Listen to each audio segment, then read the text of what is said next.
Hi, my name is Tilly and I'm 13 years old. I lost my hands to meningitis septicemia strain B when I was 15 months old.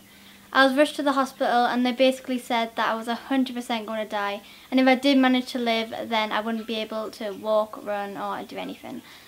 There wasn't many prosthetics out there for kids when I was little because they couldn't manage to get the technology into such a small sized hand, so we kind of set out on a mission to try and make bionic hands that could fit kids as well as adults, because there just really wasn't anything to help.